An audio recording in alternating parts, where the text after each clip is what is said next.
নমস্কার, চ্যানেল রূপা মুখার্জিতে আপনাদের স্বাগত জানাই। West Bengal college service commission একটি অত্যন্ত গুরুত্বপূর্ণ এবং একই সাথে অনেকে বলছেন যে বিতর্কিত সিদ্ধান্ত নিয়েছেন। বর্তমানে সোশ্যাল মিডিয়া জুড়ে বিভিন্ন চাকরিপ্রার্থী মহলে এবং শিক্ষা মহলে ব্যাপক আলোচনা চলছে এই নতুন গেজেট পরিবর্তনকে কেন্দ্র করে। সবচেয়ে বড় খবর হলো অ্যাসিস্ট্যান্ট প্রফেসর নিয়োগের বয়সসীমা 40 থেকে বাড়িয়ে 45 করা হয়েছে। এর পাশাপাশি আবেদন করার শেষ তারিখও বাড়ানো হয়েছে 18 জুন 2026 পর্যন্ত। কিন্তু এখানেই শেষ নয়, এই সিদ্ধান্তকে ঘিরে উঠেছে একাধিক প্রশ্ন। অনেকেই বলছেন এটি বহু প্রার্থীর জন্য সুবর্ণ সুযোগ, আবার অনেকেই বলছেন এই সিদ্ধান্ত নতুন করে বিতর্ক এবং আইনি জটিলতা তৈরি করতে পারে। আজকের এই ভিডিওতে আমরা বিস্তারিত জানব কেন বয়সসীমা বাড়ানো হলো, গেজেট পরিবর্তন নিয়ে বিতর্কটা ঠিক কোথায়, সুপ্রিম কোর্ট কী বলছে, ইন্টারভিউ মার্কস বন্টন নিয়ে কেন প্রশ্ন উঠছে এবং ভবিষ্যতে এই নিয়োগ প্রক্রিয়া কী হতে পারে। চলুন তাহলে শুরু করা যাক। নতুন নোটিশ অনুযায়ী সরকারি সাহায্যপ্রাপ্ত কলেজগুলিতে অ্যাসিস্ট্যান্ট প্রফেসর পদের জন্য আবেদন করার সর্বোচ্চ বয়সসীমা এখন 45 বছর। আগে যেখানে এই সীমা ছিল 40 বছর। কমিশনের পক্ষ থেকে জানানো হয়েছে যে বহু চাকরিপ্রার্থী দীর্ঘদিন ধরে বয়স পেরিয়ে যাওয়ার কারণে আবেদন করতে পারছিলেন না। বিশেষ করে নিয়োগের দীর্ঘ দেরি এবং প্রশাসনিক জটিলতার কারণে বহু যোগ্য প্রার্থী সুযোগ হারিয়েছেন।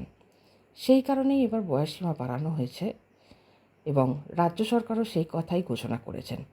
শুধু তাই নয়, আবেদনের তারিখও 1 মাস পর্যন্ত বাড়ানো হয়েছে। অর্থাৎ যারা আগে আবেদন করতে পারেননি তাদের জন্য আবার সুযোগ খুলে দেওয়া হয়েছে। এখন প্রশ্ন হচ্ছে, এত ভালো সিদ্ধান্ত নিয়েও বিতর্ক কেন? এখানেই আসছে গেজেট মডিফিকেশন বিষয়টি।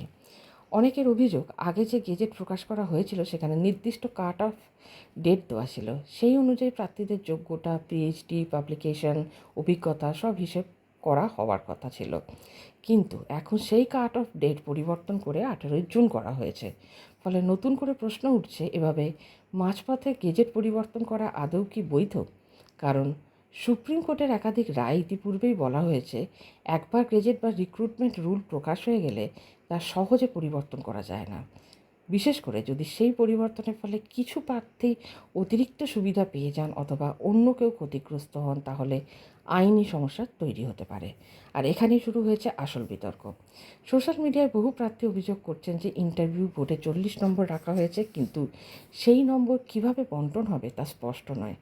ইউজিসির নির্দিষ্ট গাইডলাইন পুরোপুরি মানা হয়নি, একাডেমিক স্কোরের গুরুত্ব কমে যাচ্ছে এবং ইন্টারভিউ নির্ভর নিয়োগের স্বজন পোষণের সুযোগ বাড়তে পারে। আবার অনেকে বলছেন পিএইচডিতে যেখানে 25 নম্বর, পাবলিকেশানে 10 নম্বর, সেখানে ইন্টারভিউতে 40 নম্বর রাখা হলে পুরো নিয়োগ প্রক্রিয়ায় প্রশ্নের মুখে পড়ে। আবার অন্যদিকে অনেক প্রার্থী বলছেন দীর্ঘদিন নিয়োগ বন্ধ থাকার কারণে এই পরিবর্তন অত্যন্ত প্রয়োজন ছিল, কারণ বহু যোগ্য প্রার্থী শুধুমাত্র বয়স পেরিয়ে যাওয়ার কারণে সুযোগ হারাচ্ছিলেন। বর্তমান সরকার কলেজ সার্ভিস কমিশনের পুরনো দুর্নীতি এবং অস্বচ্ছতা দূর করার চেষ্টা করছে বলেও অনেকে দাবি করেছেন। তবে বিরোধীরা বলছেন, যদি সত্যিই স্বচ্ছতা আনা হতো তাহলে মার্কস ডিস্ট্রিবিউশন, ইন্টারভিউ বোর্ডের মূল্যায়ন পদ্ধতি এবং গেজেট পরিবর্তনের কারণ বিস্তারিতভাবে প্রকাশ করা উচিত ছিল। এখন সবচেয়ে বড় প্রশ্ন, এই বিষয়টি কি আদালতে যাবে? দেখুন, সোশ্যাল মিডিয়ায় ইতিমধ্যেই বহু প্রার্থী আইনি পদক্ষেপের কথা বলেছেন। যদি কেউ আদালতে মামলা করেন এবং আদালত প্রাথমিকভাবে আপত্তি গ্রহণ করে, তাহলে পুরো নিয়োগ প্রক্রিয়া আবার পিছিয়ে যেতে পারে।